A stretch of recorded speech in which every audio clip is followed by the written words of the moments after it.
अभिषेक दे गुरु का, अभिषेक दे, अभिषेक दे गुरु का, अभिषेक दे, अभिषेक दे गुरु का, अभिषेक दे, अभिषेक दे गुरु का। हाथों को उठाकर गैर भाषा में ऊंची आवाज में प्रार्थना करो सब जन। सब पास्टर, सब कलीसिया अपने हाथों को उठाकर गैर भाषाओं में ऊंची आवाज में प्रार्थना करेंगे सब जन।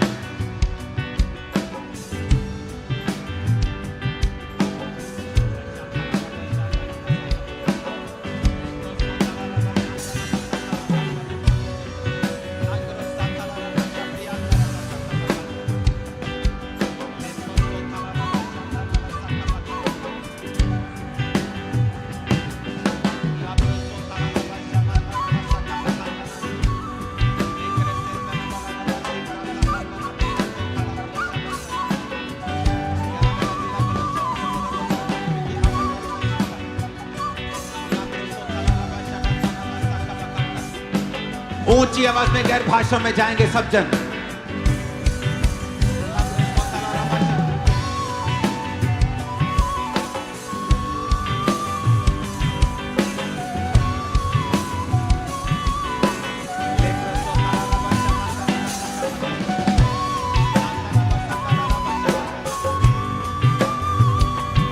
पवित्र आत्मा आपको सामर्थ से भरेगा जैसे ही आप गैर भाषा में बातें करेंगे और अपने आप को खुला छोड़े परमेश्वर के हाथों में और गैर भाषा में बात करें।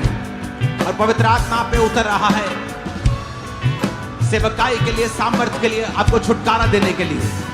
हाथों को उठा के गैर भाषा में रामरोसोमा नांद्रोसो थलाराबा शमांतिया यारा बरा जिला कोलुशंत कोरे बोदरो त्रिमे के हवादार नसिंदा कपिली दुनानो के नाम्ब्रोमा कोरामा साम्रा नांग्रियांता नबा साम्रिया कोमा लेकारा खासमा खंदा लाब्रोसोथा लाबाराकोरा कारामा रेमोसा मंदे नांद्रोसोथा। ऊंची आवाज में गैर भाषा में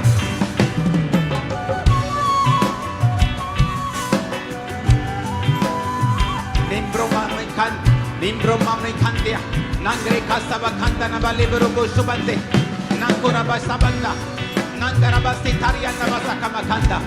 हर साज, हर क्वायर, हर वॉलंटियर, पास्टर्स गैर भाषा में बातें करते हुए, वचन कहता है अति पवित्र विश्वास में पढ़ते हुए और आत्मा में प्रार्थना करते हुए। गैर भाषा की प्रार्थना आत्मा की प्रार्थना है। गैर भाषा की प्रार्थना करने वाला आत्मा की, प्राण की, शरीर की उन्नति को पाता है। गैर भाषा में प्रार्थना करने वाला परमेश्वर से बातें करता है। गैर भाषा से प्रार्थना करने वाला परमेश्वर सामर्थ्य को पाता है, भेदों को पाता है, नए रास्तों को खुलता हुआ देखता है, हेवनली रेलेम्स को एक्टिवेट करता है। वो दूतों को अपने जीवन में इनवाइट करता है, वो काम करे उसकी लाइफ में। गैर भाषा बोलते हुए हाथों को उठा के, और जिसके पास नहीं है वो मांग सकता है परमेश्वर से, वो इस माहौल में आपको देगा। पवित्र आत्मा पे उतरेगा और आप भी गैर भाषा को पाएंगे।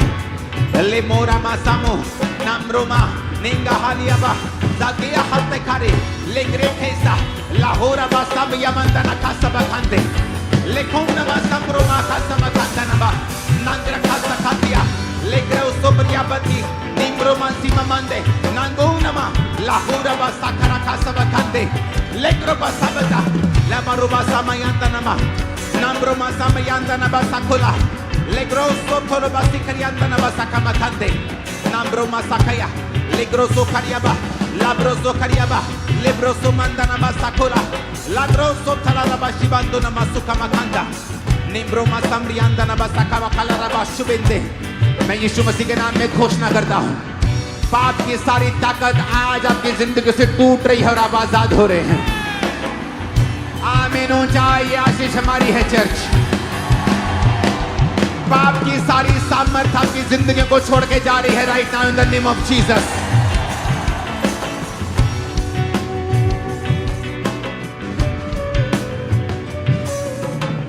आपके लाइव्स मैं घोषणा करता हूं, इस मीटिंग के बाद बेटर होने जा रही हैं, बेटर इन जीसस नेम। सेवकाइयां बेटर होने जा रही हैं इन जीसस नेम। शैतान जितने मर्जी हथियारों का इस्तेमाल कर ले, लेकिन परमेश्वर के कामों को रोक नहीं पाएगा। आप बेटर होने जा रहे हैं, बेस्ट होने जा रहे हैं in the name of Jesus. आमीन। मेरे को साथ चाहिए और आमीन मेरे को ऊंचे चाहिए।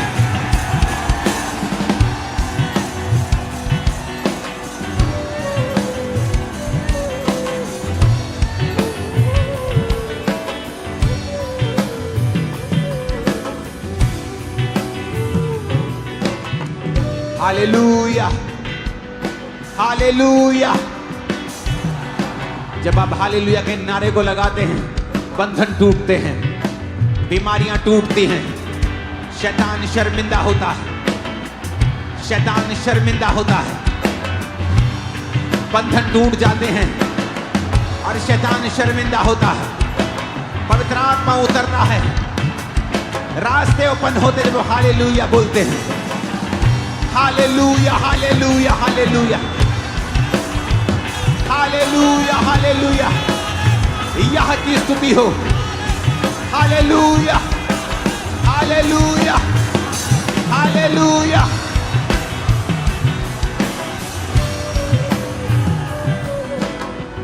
यीशु से कहो अपने हाथों को उठा के कि आज से अधिक और अधिक आप उसकी प्रेजेंस में रहेंगे।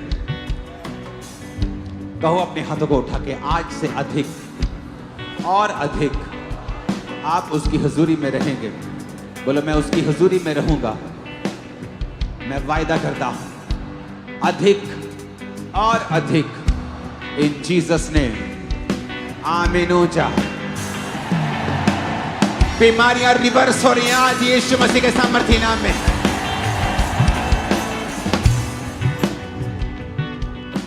अपने हाथों को उठाएंगे। बहुत से लोग जो दूसरी कंट्री से और दूसरी स्टेट से चर्च को ज्वाइन करते हैं, उनके मैसेजेस हैं कि फ्लड का कैसे है, सिचुएशन क्या है।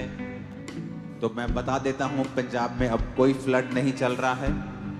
अब सिर्फ सफाइयां चल रही हैं और लोगों की जिंदगियों को बेटर करने का प्लान चल रहा है और काम चल रहा है। तो आप बिना चिंता किए फ्लड की मीटिंग्स में आ सकते हैं, क्योंकि सब कुछ नॉर्मल है। अपने हाथों को उठाओ पूरे पंजाब के लिए, फिर से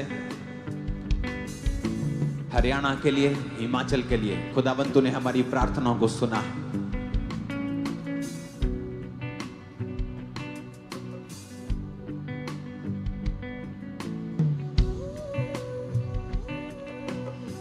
तूने हमारी विनतियों को सुना है खुदाबंद। हम प्रार्थना करते हैं खुदाबंद अपने देश के लिए, अपने देश की स्थिरता के लिए प्रार्थना करते हैं खुदाबंद। जो दूसरे देशों में हमने होते हुए देखा है, हम प्रार्थना करते हैं खुदाबंद कि तू हमारे देश को बचाएगा। अपने हाथों को उठाकर प्रार्थना करते हैं। तेरा आत्मा अजीब और अचंभित के साथ जुम्बिश करे खुदाबंद। हर तरह के दंगे की आत्मा को डांटते हैं खुदाबंद। फौजियों के लिए प्रार्थना करते हैं, मौत की सारी आत्माओं को डांटते हैं खुदाबंद। शैतान की ताकत को डांटते हैं खुदाबंद। वैरी की सारी योजनाएं नाश हो जाएं प्रभु यीशु मसीह के सामर्थी नाम में। अपने हाथों को उठाकर पास्टर्स के लिए प्रार्थना करेंगे, कलीसियाओं के लिए, छत्तीसगढ़ के लिए, राजस्थान के लिए प्रार्थना करें, मध्य प्रदेश के लिए प्रार्थना करेंगे, महाराष्ट्र के लिए, यूपी के लिए प्रार्थना करेंगे, बिहार के लिए प्रार्थना करेंगे, सब राज्यों के लिए प्रार्थना करेंगे। खुदा बाप उड़ीसा के लिए प्रार्थना करते हैं, खुदा बाप झारखंड के लिए प्रार्थना करते हैं। इन सब राज्य में जहां सताव है खुदाबंद, तेरा आत्मा जुम्बिश कर अपने लोगों को ताकत दे खुदाबंद। तेरे वचन में लिखा है कि तेरे नाम के कारण हमें सताया जाएगा, तेरे नाम के कारण लोग बुरा बुरा बोलेंगे, तेरे नाम के कारण झूठे दोष लगाए जाएंगे। पर तूने कहा है कि तुम घबराना मत, क्योंकि मेरा पिता का आत्मा तुम्हारे संग रहकर तुम्हें बताता जाएगा तुम्हें क्या कहना है।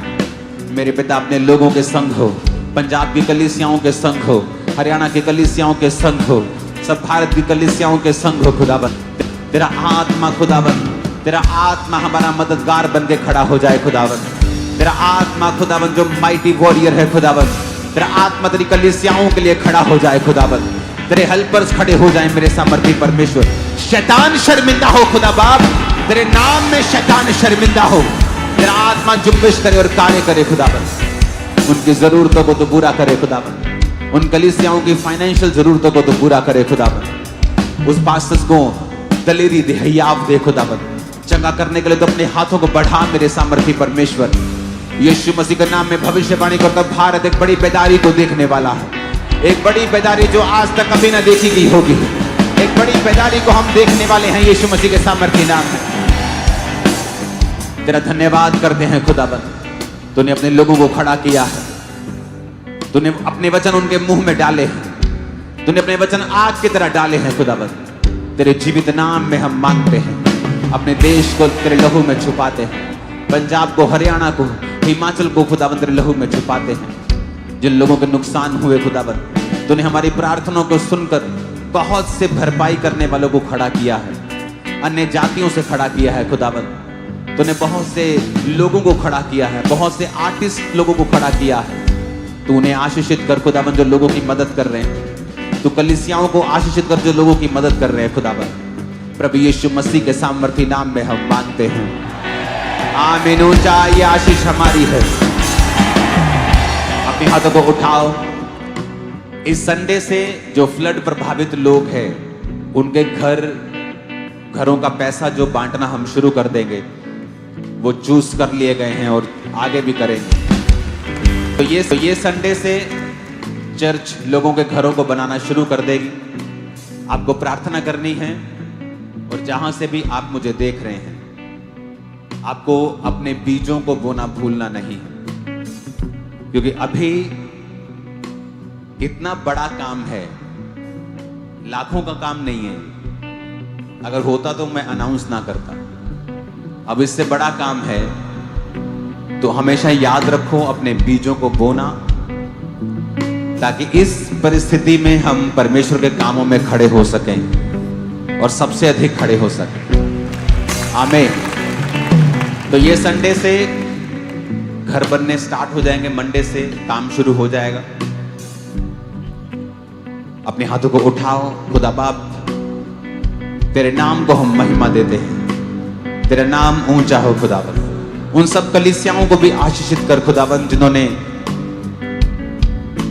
पंजाब के साथ लोगों के साथ खड़े होकर कार्य किया।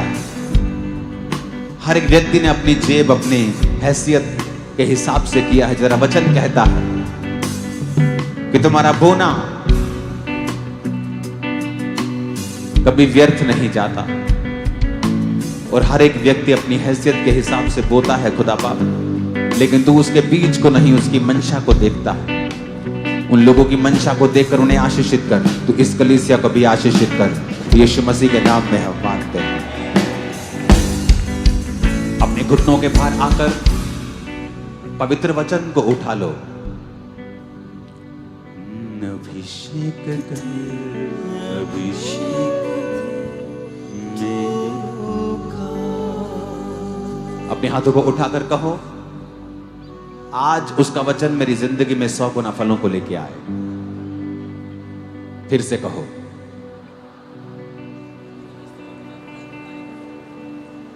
जो कुछ मैं सुनने वाला हूं वो पवित्र आत्मा मुझे देने वाला है। अंगीकार करो अपने हाथों को उठा के अपनी बाइबल समेत।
यूं है रबवा मेरी जान खुदा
अपने हाथों को उठाकर कहो, आज जो कुछ मैं सुनने वाला हूं,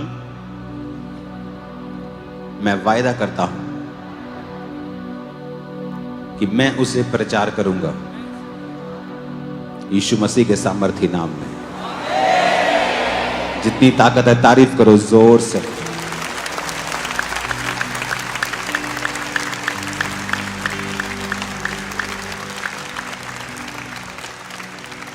अपने पड़ोसी को कहो, जो कुछ मैं सुनने वाला हूं, जो कुछ तू सुनने वाला है, वो परमेश्वर की ओर से है। फिर से कहो अपने पड़ोसी से,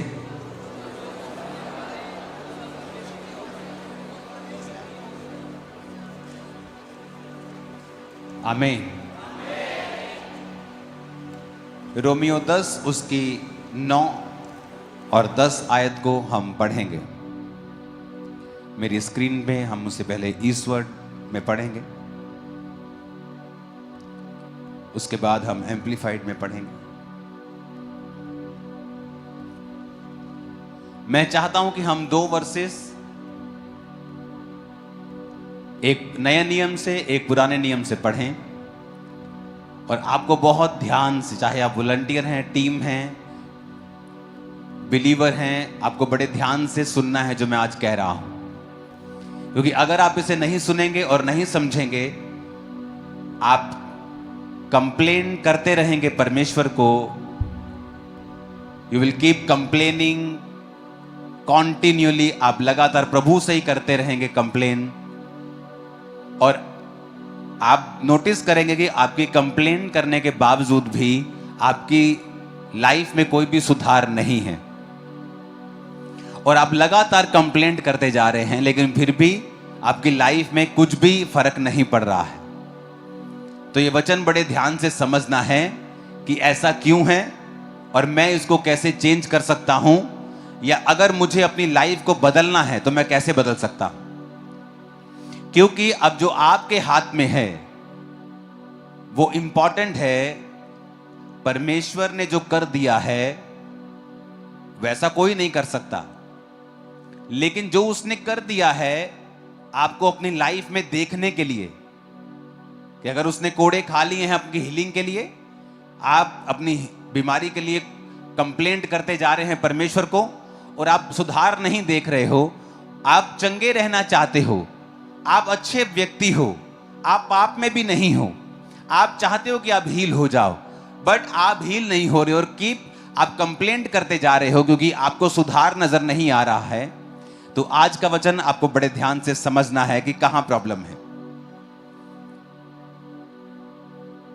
तो एक वचन मैं आपको नया नियम से पढ़ाऊंगा, एक पुराने नियम से। पुराने से इसलिए कि आपको यह समझ आए कि परमेश्वर जो है वो सदा एक सा रहने वाला परमेश्वर है, वो बदलता नहीं है।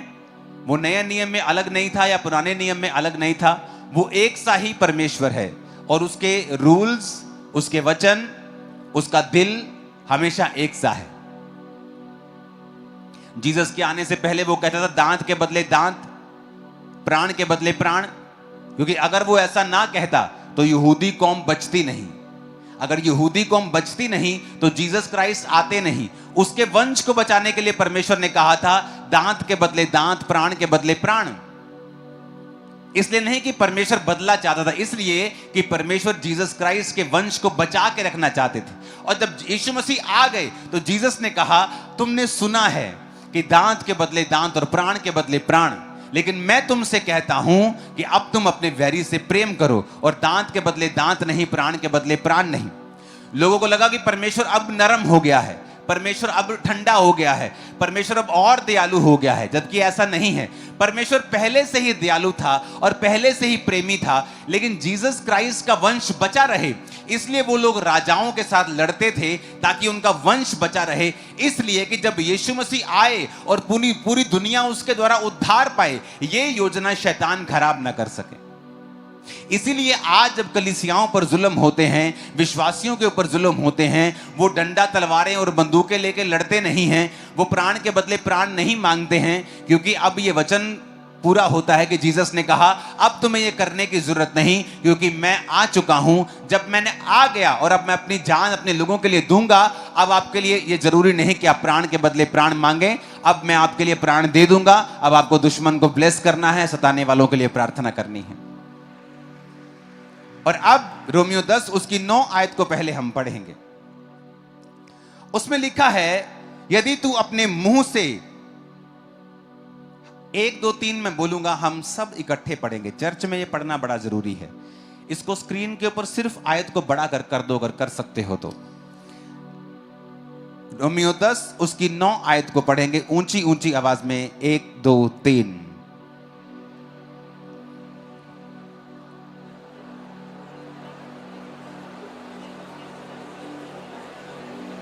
बिना हिले भी कर सकते हो तुम लोग, बिना हिले भी कर सकते हो। फिर से पढ़ेंगे 1 2 3। कि यदि तू अपने मुंह से यीशु को प्रभु जानकर अंगीकार करे और अपने मन से विश्वास करे कि परमेश्वर ने उसे मरे हुओं में से जिलाया, तो तू निश्चय उद्धार पाएगा। वेरी इंपॉर्टेंट, कितना सिंपल वर्ड है ये, वेरी सिंपल। लोग ऐसे ही पढ़ देते इसको। उसमें लिखा है that if thou shall confess, कि अगर तू अपने मुंह से यीशु को प्रभु जानकर अंगीकार करे और अपने मन से विश्वास करे कि परमेश्वर ने उसे मरे हुओं में से जिलाया, तो तू निश्चय उद्धार पाएगा। लिखा है thou shall be saved, तू निश्चय उद्धार पाएगा। यूनानी भाषा का 4982वां शब्द, इसको ओपन करेंगे। आपकी स्क्रीन पे है, इसका मतलब है सोजो। अपने पड़ोसी को बोलो सोजो। इसका मतलब है to save, deliver, protect, heal, preserve, do well, be whole. Jesus ने कहीं कहीं कहा है बी मेड होल, यानी तू वैसा ही हो जाए जैसा तुझे बनाया गया था।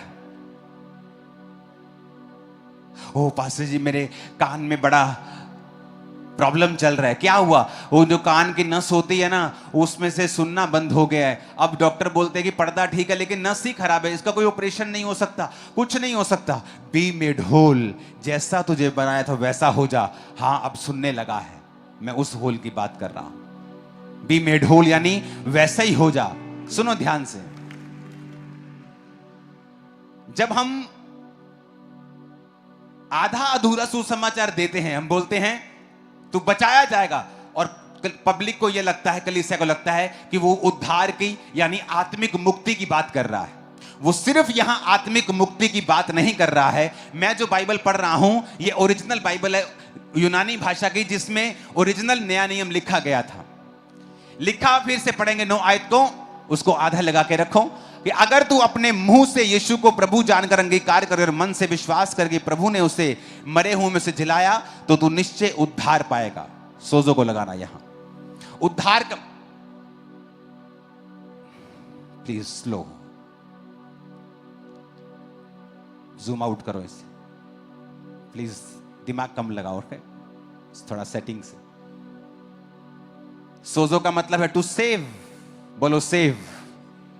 डिलीवर, प्रिजर्व, फिर सेव, डू वेल यानी तो अपनी जिंदगी में भला करे, बी मेक होल यानी तू कंप्लीट हो जाए, हील तू चंगा हो जाए, डिलीवर तू छुटकारा पाए। यानी जब परमेश्वर आपसे साल्वेशन की बात कर रहा है, उद्धार की बात कर रहा है, he is not only talking about your spiritual salvation, सिर्फ आपकी आत्मिक मुक्ति की वो बात नहीं कर रहा कि तू बेटा तू उद्धार पाएगा, स्वर्ग चला जाएगा। धरती पे जहां तू नरक काटता हो, धरती पे तुझे श्राप पड़े हो, तू बीमार हो, तू पूरी तरह से चारों तरफ से बीमारियों से, मुसीबतों से, परेशानियों से घिरा हुआ, मुझे कोई लेना देना नहीं है, मैं तुझे स्वर्ग लेके जाना चाहता हूं। अगर हमें यहां कुछ देखने को नहीं मिलता है तो कौन गारंटी देता है कि ऊपर जाके स्वर्ग है? परमेश्वर आपको यहां पर अब भी जीवन देता है, वो आपको अनंत जीवन देता है, वो आपको यहां की बात कर रहा है। वो कह रहा है कि हां मैं तुझे सेव करूंगा, लेकिन तुझे डिलीवर करूंगा, प्रोटेक्ट करूंगा। सोजो का मतलब है इब्रानी भाषा, यूनानी भाषा का शब्द है साल्वेशन, उद्धार। मैं तुझे प्रोटेक्ट करूंगा, मैं तुझे सुरक्षित करूंगा, मैं तुझे डिलीवर करूंगा, मैं तुझे चंगा करूंगा, तू अच्छा करेगा। Do well, you will do well in your business, तुम अपने बिजनेस में अच्छा करोगे, तुम अपने कैरियर में अच्छा करोगे। बी मेक होल, तुम कंप्लीट हो जाओगे, तुम पूरे हो जाओगे। जो अधूरी चीजें हैं तुम्हारी लाइफ में वो खत्म हो जाएंगी।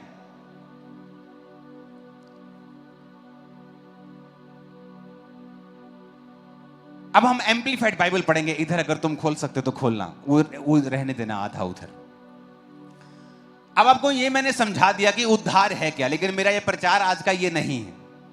मैं वहां जाने की कोशिश कर रहा हूं जो प्रभु ने मुझे आप लोगों के लिए दिया है।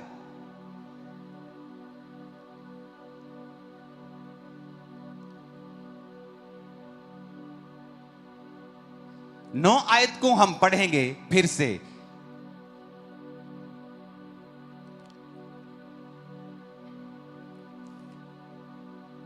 अब मैंने आपको यह समझा दिया कि सोजो यानी उद्धार का मतलब सिर्फ उद्धार नहीं है आत्मिक।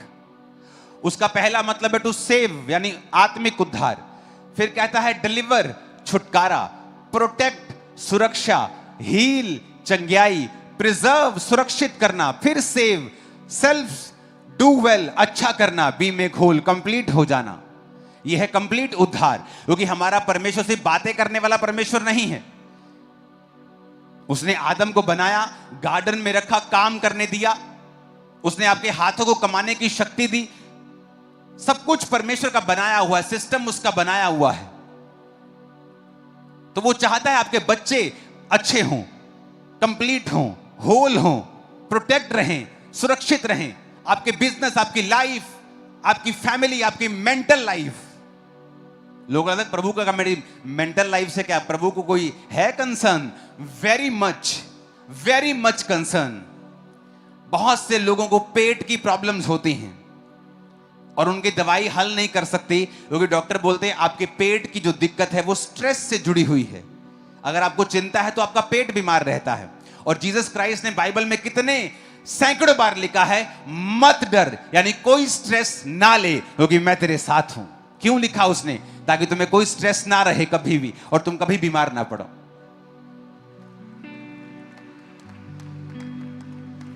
Hallelujah, hallelujah.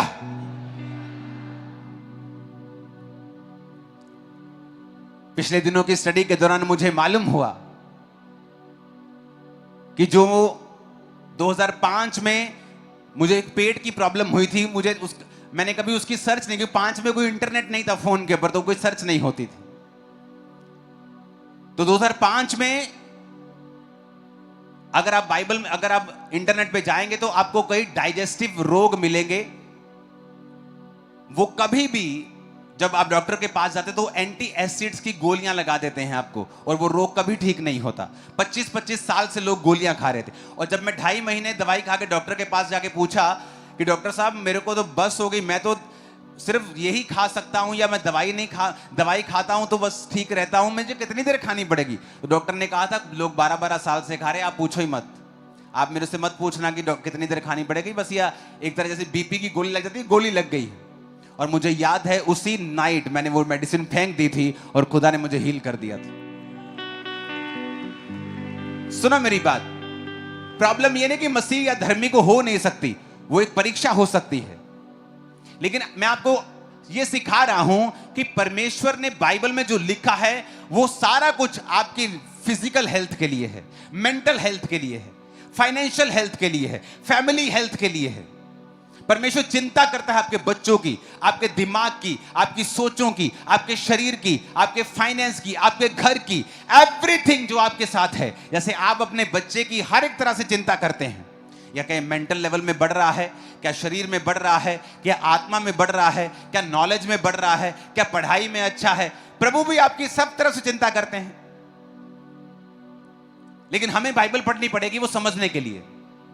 अब ये बात हमें समझ में आ गई है कि उद्धार का मतलब सिर्फ आत्मिक नहीं है, परमेश्वर हमें सब तरफ से बचाना चाहता है। ओके, अब फिर से 9 आयत को पढ़ेंगे। लिखा, because if you acknowledge and confess with your mouth. अब हम यहां पर देखेंगे, यहां 3 चीजें हैं, अब ध्यान से समझना। पहली चीज है, पहले हम जाएंगे तीसरी चीज के ऊपर। ओके, कौन सी चीज की? बोलो अपने पड़ोसी को, तीसरी चीज के ऊपर, जो है you will be saved. Okay, third हम देखेंगे रिजल्ट। रिजल्ट क्या है? परमेश्वर ने कहा यू विल बी सेव्ड,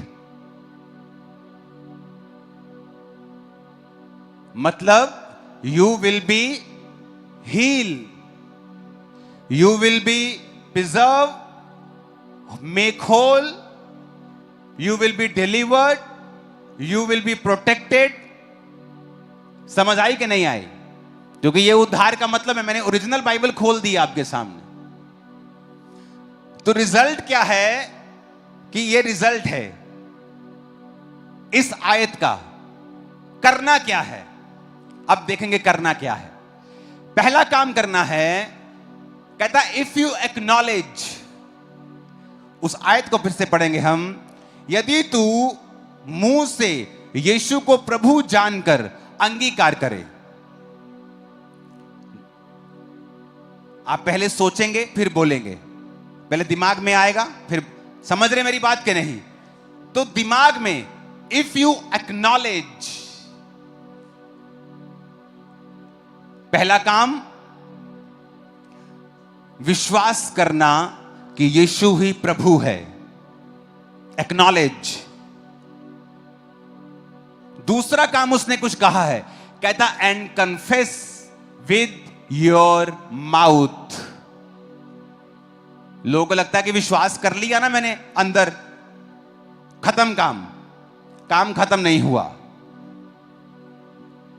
पहला काम है विश्वास करना, दूसरा काम है मुंह से बोलना। रिजल्ट आ जाएगा, तुम चंगे हो जाओगे, प्रिजर्व हो जाओगे, डू वेल, मेक होल। बड़े ध्यान से समझने की जरूरत है। अब प्रॉब्लम यह है कि जब लोग बीमार हैं, मान लो हम ये केस लेते हैं हील वाला, कि लोग बीमार हैं, ओके, क्या तुम प्रभु पे विश्वास करते हो? हां। क्या तुम अंगीकार करते हो? हां, मैं यीशु को यीशु कहता हूं। नो नो नो, ये उसने फॉर्मूला दिया है। ये वचन फॉर्मूला है। रोमियो 10 उसकी 9 आयत एक फॉर्मूला है। फॉर्मूला क्या है? कि जो तुम्हें चाहिए उस पर विश्वास करना। अब आगे पढ़ो, ये देखो क्या लिखा है। Confess with your mouth that Jesus is Lord, recognizing his power, authority and majesty as God। ये एम्प्लीफाइड बाइबल आपने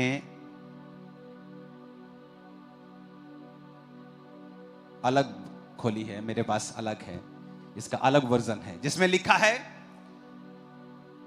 उस इंग्लिश के वर्ड को पढ़ेंगे हम, अधेर टू, और उसे स्क्रीन पे दिखाएंगे। अब ध्यान से समझना, पहला काम कहता एक्नॉलेज। अपने पड़ोसी को बोलो, पहला काम है विश्वास करना। अब मैं एक वचन आपके लिए पढ़ूंगा, इब्रानियां 10 उसकी 23 आयत को पढ़ूंगा, स्क्रीन पे देखो। कहता आओ हम अपनी आशा के अंगीकार को दृढ़ता से थामे रहें। कहता आओ हम अपने आशा का अंगीकार, मेरी आशा। एक व्यक्ति बीमार है, वो आशा करता है चंगाई की। कहता आओ चंगाई की उस आशा के अंगीकार को, सिर्फ आशा को नहीं, दिमाग में सिर्फ विश्वास है और तुम चर्च आ रहे हो, कहता ये काम नहीं बनेगा तुम्हारा। कहता आशा के अंगीकार को दृढ़ता से थामना है। अंगीकार कैसे करोगे? जिस मुंह से तुम गालियां निकालते हो, पड़ोसी से लड़ते हो, चुगलियां करते हो, चिकड़ चिकड़ पै पै पै पै पै करते हो, कहता उस मुंह को मेरे अंगीकार के लिए अगर इस्तेमाल करोगे, हील भी हो जाओगे, डिलीवर भी हो जाओगे, डू वेल, मेक होल, तुम कंप्लीट भी हो जाओगे, सुरक्षित भी हो जाओगे। कहता आओ हम अपनी आशा के अंगीकार को दृढ़ता से थामे रहें। जीसस क्राइस्ट पहाड़ के एक पेड़ के पास के जाते हैं और पेड़ पे फल नहीं होता। यीशु कहते सूख जा, तेरा फल आज के बाद कोई ना खाए।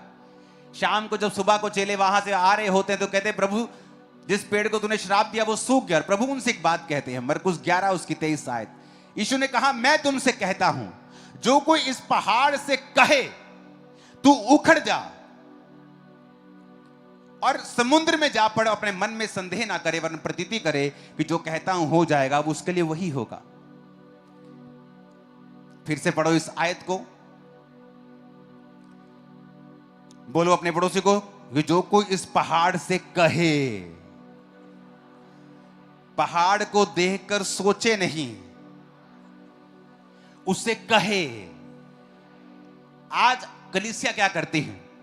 जब बीमारी का पहाड़ उसके सामने आता है, ए डॉक्टर बोलता है ले तेरे को 3rd ग्रेड कैंसर है, तेरे को ले, पहाड़ तेरे मोरे खड़ा कर दिया।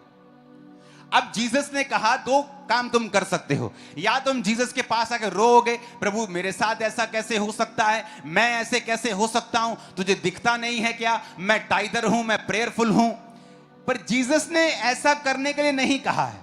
मूसा गलती कर रहा था और मूसा ने जब सामने लाल समुद्र था और पीछे सेना थी और जो मूसा दुहाई दे, और प्रभु कहता ए मूसा क्यों दुहाई दे रहा है मेरी तू, और परमेश्वर ने उसे डांटा। आप इमेजिन आप प्रेयर करने गए हैं और प्रभु आपको डांट रहे हैं। आप सोच रहे मैं प्रेयर करने गया हूं, मैं कौन सा शराब पी रहा हूं। कई बार आप अच्छा काम कर रहे हैं, आपका मेंटर तब भी आपको डांट देता है क्योंकि आपको लगता है मैं तो सही कर रहा हूं, मुझे डांट क्यों पड़ रही है। तू सही अपने हिसाब से कर रहा है लेकिन एक्चुअल में वो सही नहीं है। परमेश्वर ने कहा मूसा जो लाठी तेरे हाथ में है उसे लेकर समुद्र के सामने जा और उसे 2 भाग कर दे। मैंने तुझे पावर दी है, मेरे सामने दुहाई देने का समय नहीं है, एक काम करने का समय है। जीसस ने डायरेक्टली कहा है यहां पर कि speak directly to the problem, not to God. कि जब प्रॉब्लम तेरे सामने आए तो मुझसे नहीं कहना है, प्रॉब्लम से बात करनी है। फिर से पढ़ो, मैं तुमसे सच कहता हूं जो कोई इस पहाड़ से कहे, किससे, इस पहाड़ से कहे कि उखड़ जा समुद्र में जा लग। इम्पॉसिबल काम है, पर कहता अगर तू विश्वास करेगा तो हो जाएगा।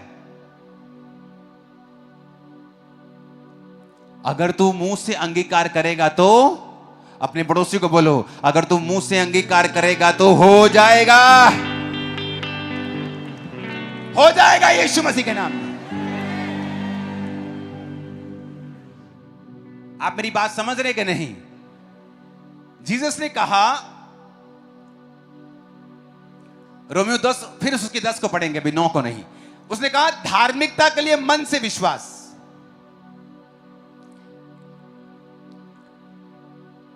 अपने पड़ोसी को बोलो धार्मिकता के लिए मन से विश्वास। अब समझो ध्यान से, अगर आपको परमेश्वर से मिरेकल लेना है,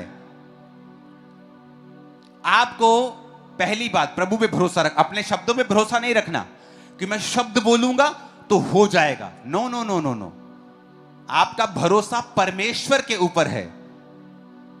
कहता अगर तू धार्मिकता के लिए मन से विश्वास किया जाता है, अगर मान लो तुम शब्द बोल रहे हो पर तुम्हारी लाइफ धार्मिकता में नहीं है, तुम कॉन्टिन्यू पाप करते हो, कॉन्टिन्यू चोरी में हो, व्यभिचार में हो, कॉन्टिन्यूली परमेश्वर के वचन को तोड़ रहे हो, तो तुम धार्मिकता में नहीं हो। एक्चुअल में पहले तुम्हें धार्मिकता के लिए मन से विश्वास किया जाता है।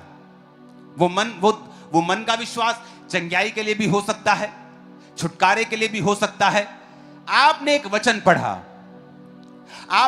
पढ़ा, परमेश्वर ने लिखा है कि नीति वचन में आप मान लो ऐसे ही बाइबल पढ़ रहे थे, मान लो आप में से किसी को या हम में किसी को नहीं, मान लो किसी और को किसी हड्डी का रोग है, हाँ, आपने वचन आप पढ़ रहे हैं, वो वचन में लिखा अपनी दृष्टि में बुद्धिमान ना होना, यहोवा का भय मानना, बुराई से अलग रहना, ऐसा करने से तेरा शरीर भला चंगा और तेरी हड्डियां पुष्ट रहेंगी। आप कहेंगे हड्डियां पुष्ट रहेंगी? परमेश्वर तो कह रहा है हड्डियां पुष्ट रहेंगी। मेरी तो हड्डियां कड़कड़ कड़कड़ कर रही हैं, हड्डियां कैसे पुष्ट हैं? तो परमेश्वर ने जो कहा है ये उसकी विल है, ये उसकी इच्छा है कि आपके साथ हो, और उसने उस इच्छा के लिए क्रूस के ऊपर जान दे दी है। और अगर आप चाहते हैं कि ये इच्छा आपकी लाइफ में पूरी हो, तो आपको पहले मन से विश्वास करना पड़ेगा, एक्नॉलेज करना पड़ेगा। फिर 9 आयत को आएंगे, बिकॉज इफ यू एक्नॉलेज, अपने पड़ोसी को बोलो जोर से, इफ यू एक्नॉलेज। फिर से बोलो अपने पड़ोसी को, इफ यू एक्नॉलेज। मतलब उस वचन को एक्नॉलेज करना पड़ेगा। उस वचन जो परमेश्वर ने तुम्हारे विषय में, तुम्हारी हीलिंग, तुम्हारी डिलीवरेंस, तुम्हारी फाइनेंशियल ब्लेसिंग के विषय में कहा है, उसको एक्नॉलेज करो, उसको अलग कर लो। आप बाइबल में कहीं आप पढ़ रहे हो आपके संतान नहीं है, बेबी नहीं है, और आपने बाइबल में लिखा गर्भ का फल यहोवा की ओर से प्रतिफल है, परमेश्वर तेरे वंश को बचाएगा, पराक्रमी करेगा। यह आपके लिए एक्नॉलेजमेंट है, यह आपके लिए हरी झंडी है कि परमेश्वर चाहता है मेरे बेबी हो। आप उस वचन को एक्नॉलेज करेंगे। एक्नॉलेज करने के बाद, उसे छांटने के बाद, उसे अलग करने के बाद, फिर कहता and confess with your mouth, with your lips. उसे फिर दिमाग में नहीं रखना, उसका अंगीकार करना है। उस वचन के ऊपर फाइट करनी है, उस अंधेरे के ऊपर रोशनी बोलनी है, और बोलना है कि मेरा गर्भ फल लाएगा, ये फल रहित नहीं रह सकता। यीशु के नाम में फल लाए, मैं एक सुंदर बेटे और बेटी की मां बनने वाली हूं। आपको बोलना पड़ेगा, आपको बोलना पड़ेगा, आपको गरीबी के श्राप को तोड़ना पड़ेगा। साथ में धार्मिकता। धार्मिकता क्या है? वचन पे चलना, चाहे थोड़ा पैसा है टाइट देना, थोड़ा पैसा है चर्च में जाना, थोड़ा है तब भी गिरना नहीं, पाप नहीं करना। आपको धार्मिकता में रहना, क्योंकि धार्मिकता के लिए मन से विश्वास किया जाता है। रोमी 10:10 और लिखा उद्धार के लिए मुंह से अंगीकार किया जाता है। फिर वही बात वो कह रहा है, if you want to be healed, चंगाई के लिए मुंह से अंगीकार, सुरक्षा के लिए मुंह से अंगीकार। कितने मेरी बात को समझ रहे हैं? आप कंप्लेंट करते रहेंगे क्योंकि आप विश्वास कर रहे हैं पर आप अंगीकार नहीं कर रहे हैं।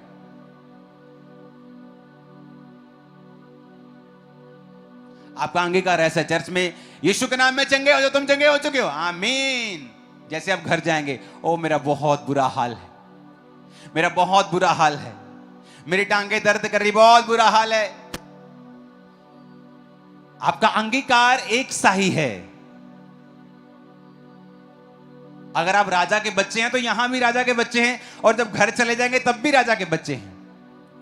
हमारा अंगीकार जैसा है वैसा ही प्रभु कहता है तुम्हारे साथ होगा, क्योंकि उद्धार के लिए मुंह से अंगीकार किया जाता है। और अगर बीमारी लेनी है तो भी मुंह से अंगीकार ही करना पड़ेगा। मैंने अपनी लाइफ में टैलेंटेड लोग देखे हैं, वेरी टैलेंटेड, अन्य जाति होने के बावजूद भी मसीहियों जितने, कईयों मसीहियों से भी ज्यादा वफादार, पैसे में चोरी नहीं करते। मैंने अन्य जाति के लोग देखे, ना चोरी करते हैं, समझदार, पढ़े लिखे, लेकिन बिजनेस कामयाब नहीं हुआ। क्यों? क्योंकि वो जानते नहीं कि उनके मुंह में ताकत है। जब भी कोई बोलता है क्या हाल चाल है, कोई पैसा ना मांग ले, यार मंदा चल रहा है, क्या हाल है यार, बहुत काम खराब चल रहा है, पैसे ही नहीं। उनको वो झूठ बोल रहे, उनको लगता है कि शायद ये बोलने से लोग हमसे पैसा मांगने से दूर रहेंगे, पर वो अपनी लाइफ के ऊपर कर्ज डाल रहे हैं। क्योंकि आपको अगर उद्धार के लिए अंगीकार करना है तो बीमारी और शैतान के अटैक के लिए भी आपको मुंह से अंगीकार ही करना है। जब आपके हाथ में तलवार है, आपके हाथ में चाकू है, तो चाकू को नहीं पता कि उसको आलू काटना है कि गर्दन काटनी है। वो आलू भी काट सकता है और गर्दन भी काट सकता है। ये तो चलाने वाले के ऊपर निर्भर करता है कि उसको आलू काटना है कि गर्दन काटनी है कि उंगली काटनी है।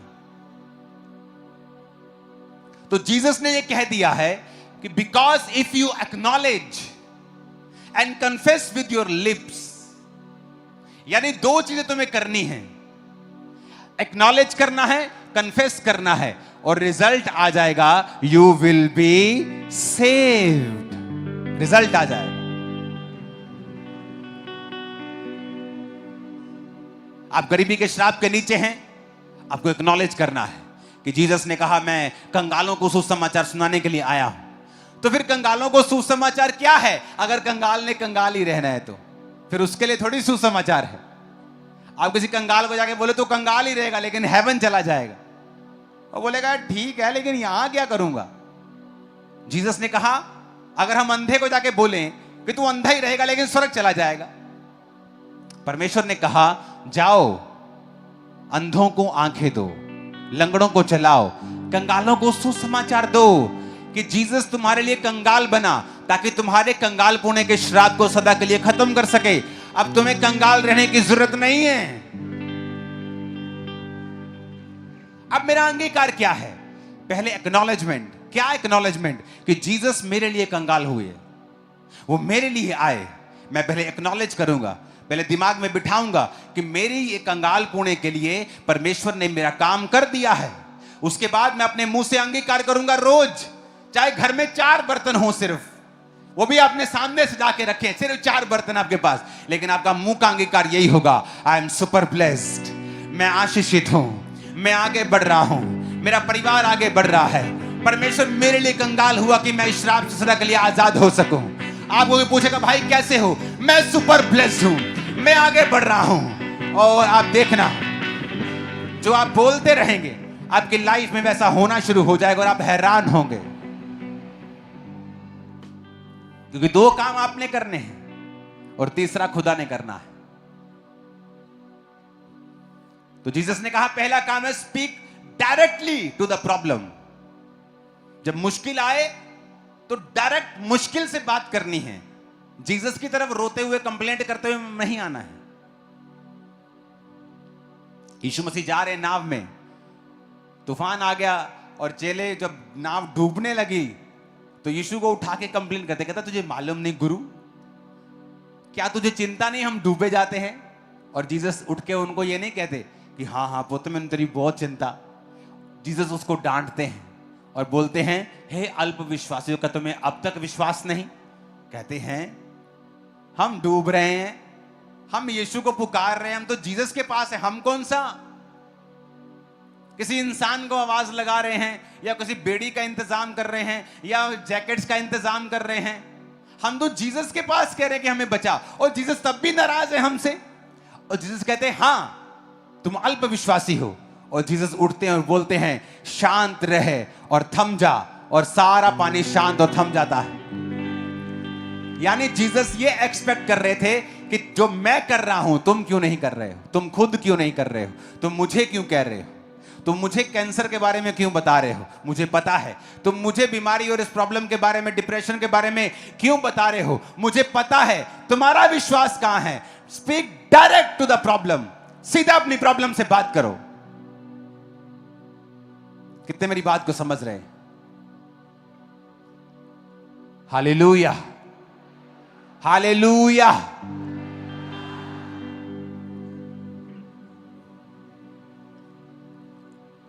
मरकुस 11 उसके 23, 1 2 3 इकट्ठे पढ़ेंगे। सिर्फ यहां तक, इस पहाड़ से कहे तो उखड़ जा। 1 2 3।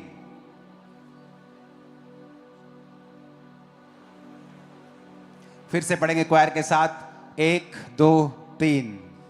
जो कोई इस पहाड़ से कहे तू उखड़ जा और समुद्र में जा पड़, और अपने मन में संदेह ना करे, वरन प्रतीति करे कि जो कहता हूं वह हो जाएगा, तो उसके लिए वही होगा।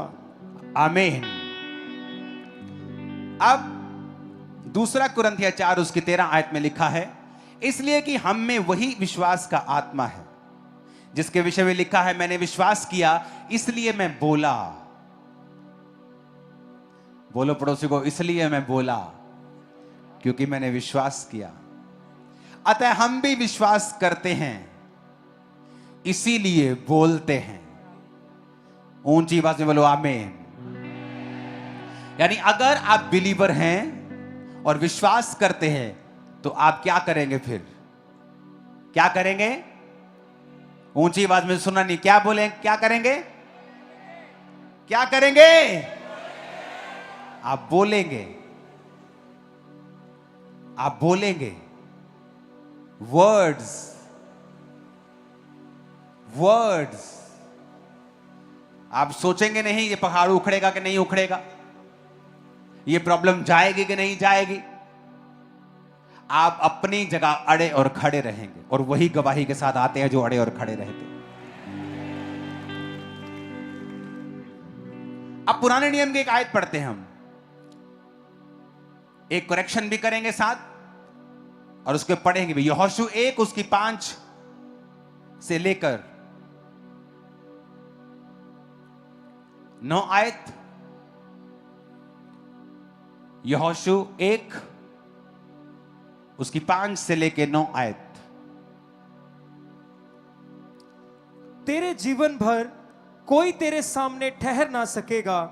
जैसे मैं मूसा के संग रहा, वैसे ही तेरे संग भी रहूंगा, और ना तो मैं तुझे धोखा दूंगा और ना तुझको छोड़ूंगा।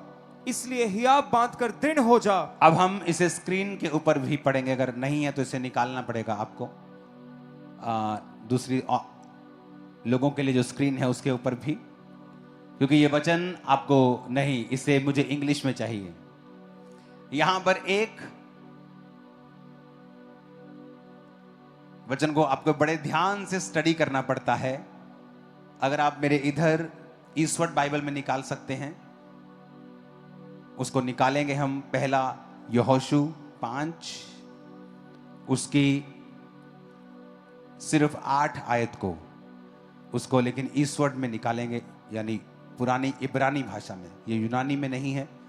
पुराना वचन नया यूनानी में है। पुराना टेस्टामेंट जैसे हम ओल्ड टेस्टामेंट कहते हैं, वो इब्रानी भाषा में लिखा गया था।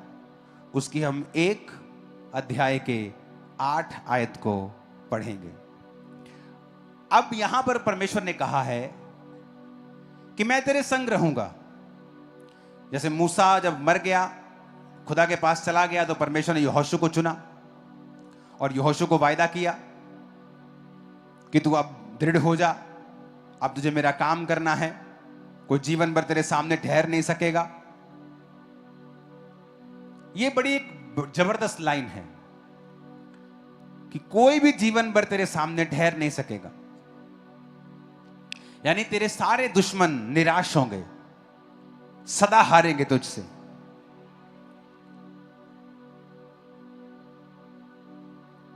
अब प्रभु ने उसे कुछ करने के लिए बोला, वो हम ओरिजिनल बाइबल में पढ़ेंगे।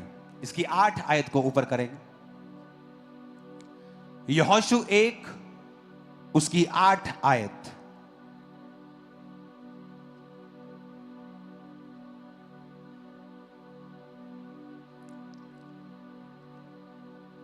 उसकी 8 आयत को निकालेंगे। ये 5 तक है। अपने स्क्रीन पे आप देखेंगे, वो बस ये बेस्ट है। ये जो स्क्रीन पे आपके आया है, देखो नीचे हिंदी में क्या लिखा है? व्यवस्था की ये पुस्तक तेरे चित्त से कभी ना उतरने पाए। फुल स्क्रीन पे देखेंगे इसको। और लेकिन ओरिजिनल भाषा में क्या लिखा है? The book of the law shall not depart out of thy mouth. Mouth के इन दोनों शब्दों को खोलेंगे अगर आप खोल सकते हैं तो। कहता हिंदी में जब पढ़ते कहता चित्त से, चित्त नहीं है एक्चुअल में, रियल वचन लिखा है माउथ, स्टोमा। रियल वचन है स्टोमा। ये आपने कौन सा खोला है? 4482। ओके, 6310 वाला खोलो, इब्रानी भाषा का। अब इसे ध्यान से समझना कि आपको मैं ये बता रहा हूं कि परमेश्वर नए नियम में और पुराने नियम में दोनों जगह सेम था। नीचे की स्क्रीन के ऊपर आप वही आयत को देखेंगे, हिंदी इंग्लिश में इकट्ठा, जैसे पहले हम देख रहे थे।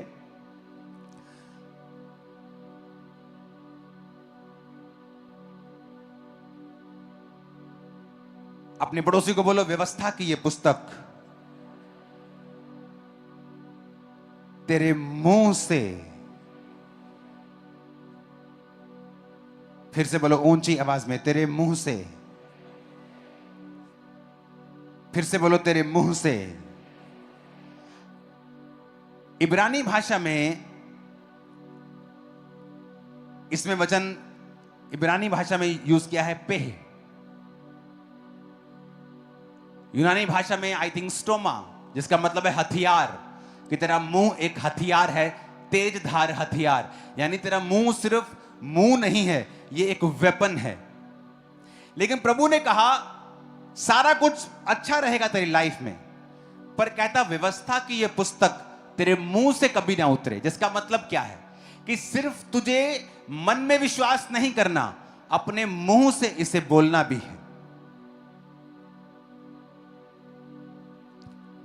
ऊंची आवाज में बोलो हालेलुया।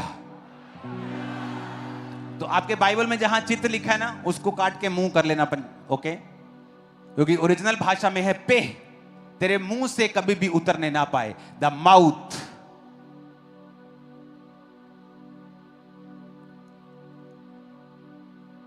$6310 शब्द, माउथ, तेरा मुंह।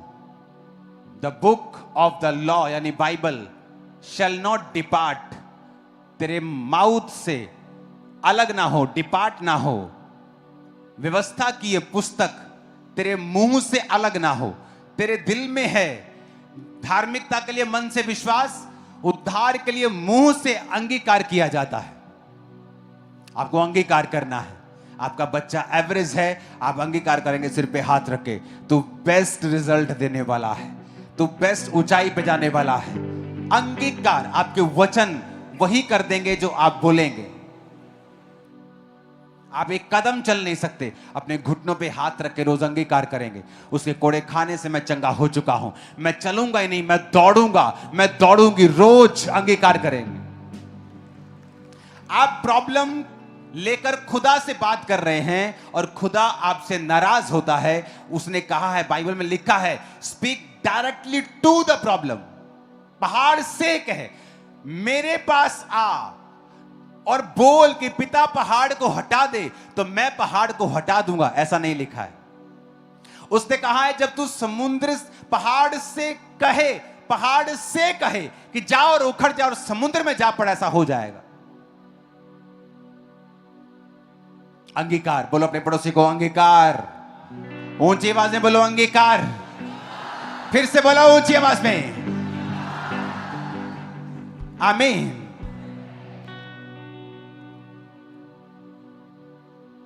अगर आपका अंगीकार गलत है तो इमेजिन आप जीसस क्राइस्ट की बलिदान को व्यर्थ कर देंगे अपने लाइफ में। क्योंकि वो जेंटलमैन है, वो जबरदस्ती नहीं घुसता, इनवाइट करना पड़ता है उसे। अंगीकार का मतलब है इनवाइट करना। अंगीकार आप तभी करेंगे जब उस वचन को एक्नॉलेज करेंगे, जब उस वचन को आप मानेंगे, विश्वास करेंगे, तो आपके लिए वो धार्मिकता ठहराई जाएगी। जब आप एक्नॉलेज कर लेंगे, आप अंगीकार करेंगे। जब आप अंगीकार करेंगे वो वचन आपकी लाइफ में पूरा होना शुरू हो जाएगा। आपका विश्वास बोले गए वचनों के ऊपर नहीं है, आपका विश्वास परमेश्वर के ऊपर है। आप परमेश्वर की इच्छा के साथ साथ चल भी रहे हैं, आप पाप में नहीं हैं। ऊंची आवाज से बोलो हालेलुया। और आपका मकसद परमेश्वर की महिमा है। आपका मकसद ये नहीं है कि जब मैं चंगा हो जाऊंगा ना, अब तो मुझे यार आधा घंटा लगता है ठेके पे जाने में, घर से निकलता हूं आधा घंटा लगता है यार, धीरे धीरे जाना पड़ता है ठेके पे। जब मैं ठीक हो जाऊंगा ना, भाग भाग के जाया करूंगा। 5 मिनट में भाई साहब ठेके पे, 10 मिनट में पौवा अंदर, अब अद्धे घंटे जब मसरूर च। हाँ, इसका मतलब मकसद गलत है। जब कहता मकसद गलत है तो बोला गया और विश्वास फिर काम नहीं आता। मकसद सही होना चाहिए कि प्रभु मैं विश्वास करता हूं। दूसरा, उसके साथ चलना, उसकी इच्छा में रहना और अंगीकार करना। और मकसद, प्रभु अगर तू मुझे चंगा करता है, मैं गवाही दूंगा, पवित्रताई में चलूंगा, तेरी सेवा करूंगा। मकसद। आमीन। इस वचन को दोबारा जरूर सुनना घर जाके, और कोशिश करना इसे रोज सुनना कुछ दिन, जब तक ये आपके आंतड़ियों में घुस नहीं जाता। फिर आप प्रभु को कंप्लेंट करना बंद कर देंगे, प्रभु तो यू क्यों नहीं कर रहा, ये क्यों नहीं कर रहा। आप समझ जाएंगे अब मुझे करना है, एक्नॉलेज करना है, उस वचन को ढूंढना है जिसकी मुझे जरूरत है, विश्वास करना है, अपनी जिंदगी को सही रख के परमेश्वर के साथ चलना है। उसके मकसद प्रभु की महिमा करना होना चाहिए। फिर अंगीकार करना है और करते रहना है। उसका काम फिर अगला उसका काम है। कहता है यू विल बी सेव्ड। तुम उद्धार पाओगे, तुम चंगे हो, तुम सुरक्षित हो, तुम सुरक्षित हो, तुम डिलीवर हो, तुम भी मेड पूरे कंप्लीट हो। आमीन ऊंचे वाला चाहिए चर्च, आमीन ऊंचे वाला चाहिए चर्च। तुम कंप्लीट हो जाओ, चंगे हो जाओ, आत्मिक बचाए जाओगे, शारीरिक चंगे हो जाओ, मानसिक चंगे हो जाओ। आमीन। कितना आसान है ना। कई बार मुश्किल लगता है, लेकिन आदत डालनी होगी। कई बार परमेश्वर आपको हिलाता है, धकड़ धकड़ धकड़ धकड़ धकड़। आप बोलते ओ प्रभु क्या हो गया, ये क्या हो गया मेरे फाइनेंस को एकदम से, ये मेरे शरीर को क्या हो गया। प्रभु कहता है तू एक बड़ा हिस्सा मिस कर रहा है बाइबल में, लेकिन तुझे वो समझ नहीं आएगा, तुझे हिलाना पड़ेगा। जब मैं तुझे हिलाऊंगा, वो तुझे मारने के लिए नहीं है, बल्कि तेरी आंखों को ओपन करने के लिए है। और जब तुम्हारी आईज उस ट्रुथ के लिए ओपन हो जाएंगी, और जहां कहीं फिर सच होगा, आत्मा होगा, वहां आजादी होगी। Hallelujah, hallelujah. तो कई बार वो आपको इन चीजों से गुजरने देता है ताकि उस ट्रुथ के लिए आपकी आईज ओपन हो जाए। जब आपकी आईज ओपन होती हैं, आप हजारों लाखों की आईज को ओपन कर देते हैं। बदलाव के लिए कभी भी लाखों की जरूरत नहीं होती। एक अगर बदल जाए तो वो लाखों को बदल सकता है। आप एक ही हैं जो अपने परिवारों को बदल देंगे। आप अपने परिवार के मूसा होंगे और बेस्ट बेस्ट बेस्ट अगुए होंगे।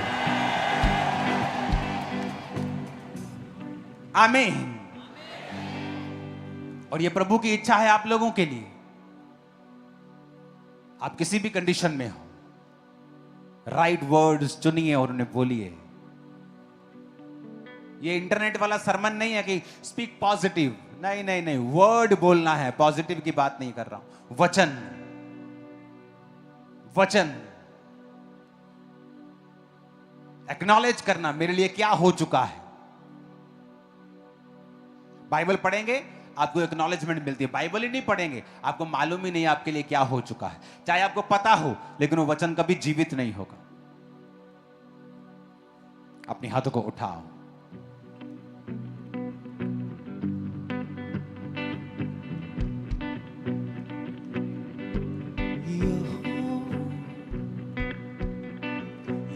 यहोवा मेरा बादशाह ओ करदा भला सदा यहोवा मेरा बादशाह ओ करदा भला सदा ओ करदा भला अपने लोकां दे नाल ओ करदा भला अपने लोकां दे नाल ओदा वखरा अंदाज़ सदा यहोवा मेरा बादशाह ओ करदा भला सदा यहोवा मेरा बादशाह ओ करदा भला सदा। उठाओ अपने हाथों को, हिलाओ अपने हाथों को।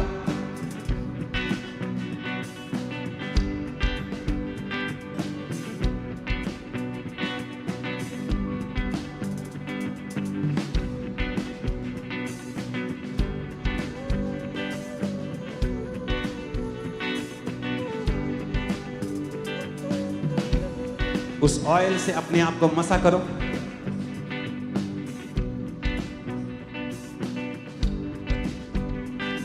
ओ करदा भला अपने लोकां दे नाल ओ करदा भला अपने लोकां दे नाल ओदा वखरा अंदाज़ सदा यहोवा मेरा बादशाह ओ करदा भला सदा यहोवा मेरा बादशाह ओ करदा भला सदा आ जांदे बीमार ओदे दर तो शिफा ले लेंदे दुखिया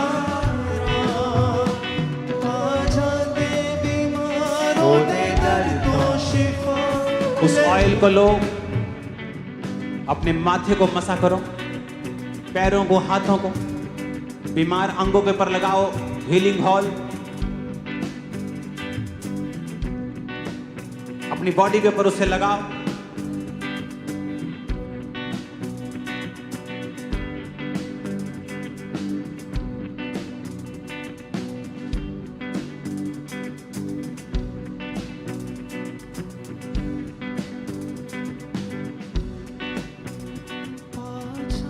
उस ऑयल को लगाओ अपनी बॉडी के ऊपर, अंगीकार करो, घोषणा करो।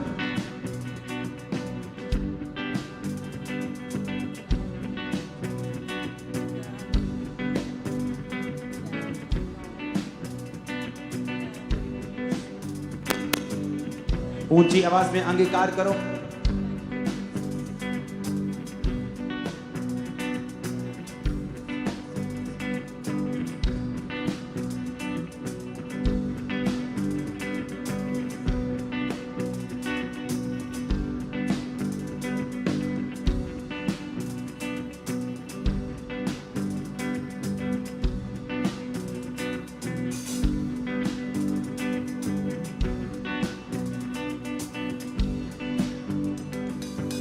अपने मुंह को खोलो और अंगीकार करो। उस ऑयल को लगाते लगाते बोलो, बोलो तुम्हारा वो अभिषेक। तुम्हारा वो अभिषेक, फिर से बोलो ऊंची आवाज में, मेरा वो अभिषेक मेरा वो अभिषेक जो उसकी ओर से किया गया जो है, उसकी ओर से किया गया है, मुझ में बना रहता है मुझ में बना रहता है और वही मुझे सिखाता है। और वही मुझे सिखाता है। इस आयत को बोल के अपने आप का अभिषेक करो फिर से। हे खुदावंद मुझे छुए, फिर से बोलो, मेरा वो अभिषेक जो उसकी ओर से किया गया है, मेरा वो अभिषेक जो उसकी ओर से किया गया वो है, मुझे सब बातों को सिखाता है। वो मुझे सब बातों को सिखाता है। अंगीकार करो ऊंची आवाज में। हे प्रभु, मेरा जो अभिषेक है जो खुदावंद तेरी ओर से किया गया है, वो मुझे सब बातें सिखाता है। परमेश्वर वो मुझे सब बातें सिखाता, मुझे प्रार्थना करना सिखाता है। हे खुदावंद अंगीकार करना सिखाता, मुंह खोलकर मांगना सिखाता है, घोषणाएं करना सिखाता है। खुदावंद ये लहू ये जो ऑयल है खुदावंद, ये तेरा ब्लड, ये लहू है खुदावंद, जो अपने शरीर पे, अपने बीमार अंगों पे, अपने शरीर पे लगा रहा हूँ खुदावंद। हे खुदावंद तेरा लहू जब मैं लगाऊं, अपने हाथों को उठा के कहो, ये ऑयल जब मेरे शरीर पर, मेरे लग रहा है, मेरे बिजनेस पे लग रहा है। बोलो मुझे रिस्पांस मिल रहा है, मुझे रिस्पॉन्स, मुझे रिजल्ट मिल रहा है। मुझे रिजल्ट मिल रहा है, फिर से ऊंची आवाज में कहो, मुझे रिजल्ट मिल रहा है। मुझे रिजल्ट मिल रहा है। हे प्रभु अपने कहे, हाथों को उठाओ। जब आप इस ऑयल को लगा चुके हैं, सब जन खड़े हो जाओ और प्रार्थना के लिए तैयार हो जाओ।